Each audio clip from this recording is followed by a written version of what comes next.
Weight on the scales and its derivative, body mass index, which is weight normalized for height, are far from ideal metrics.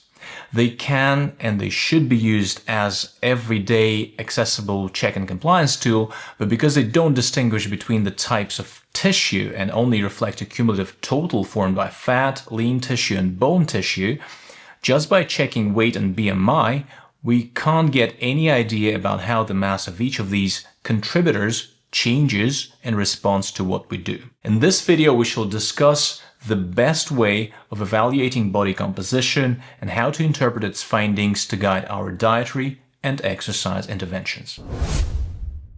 The gold standard for body composition assessment is DEXA scan.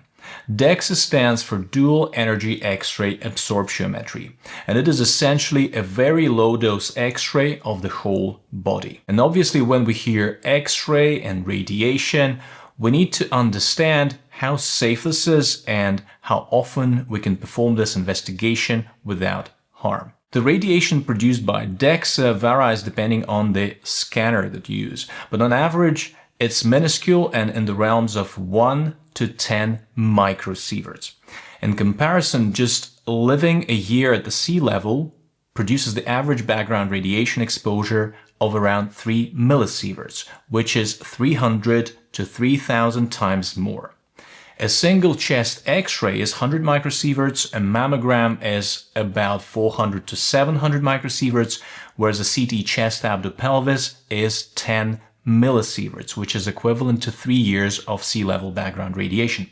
Essentially, with DEXA scan, we get radiation exposure equivalent to somewhere between 3 and 30 hours of background radiation at sea level, and much less than most medical X-ray and CT imaging. So this technique is really safe, and the only real contraindication is pregnancy. There are also certain conditions and situations that may affect the ability to perform DEXA and the quality or reliability of the results. For example, if the patient has significant spinal deformity or inability to lie still for the duration of examination, it will render DEXA scan impossible. Also in the cases of extremes of BMI, very, very high or very, very low, as well as if the patient has implants in the body, the results may not be as reliable. Also, if you've recently had an oral contrast like barium swallow test or a radionuclide scan, you may consider to wait several days or weeks for it to clear out from the system before getting your DEXA scan for reliable results. But all in all, unless you're pregnant, you can get DEXA, no problem. So how often we should be doing DEXA? If we're talking monitoring and we don't intervene, then it could be done every 1 or 2 years just to have a checkup.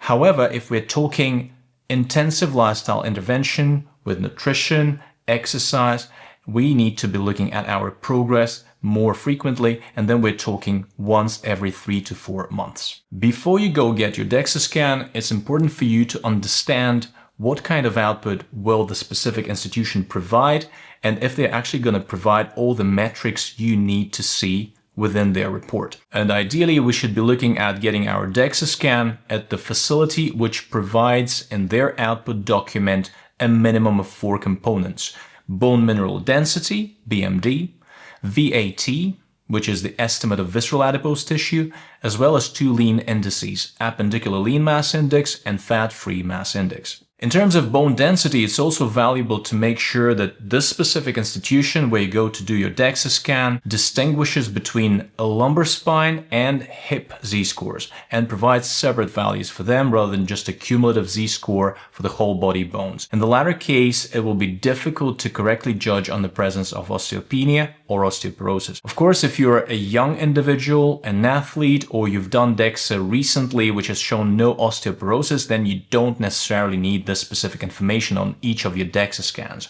But if we are talking about more senior individuals or someone who has known osteopenia and osteoporosis and who's intervening to improve these exact metrics, then having a detailed breakdown for hips and lumbar spine z-scores is important. So how does DEXA work? When we lie down on the DEXA table, we get the X-ray of the whole body performed.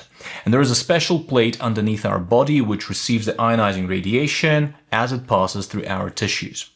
And depending on the features of different tissues, they will absorb different amounts of ionizing radiation, resulting in different amount of X-rays reaching the plate. Ultimately, what we will get is this color image of the body, with blue representing bone tissue, yellow representing high fat percentage areas, and orange and red reflective of the tissues with low fat percentage. To put it simple, we'll get to distinguish between bone, fat, and everything else. And this everything else is referred to as lean mass. And it is composed of muscle, connective tissues like tendons, ligaments, and skin, organ tissues, and different bodily fluids. But most of the times, we refer to lean mass as a proxy for muscle mass. And once we've done DEXA, we can see how much fat and lean we've got, and the intent is to see less fat and more lean, of course, and how strong our bones are. In addition, DEXA shows us how these components are distributed in different parts of the body. For example, left and right arm, left and right leg, trunk, and head. So we can not only judge on the body composition,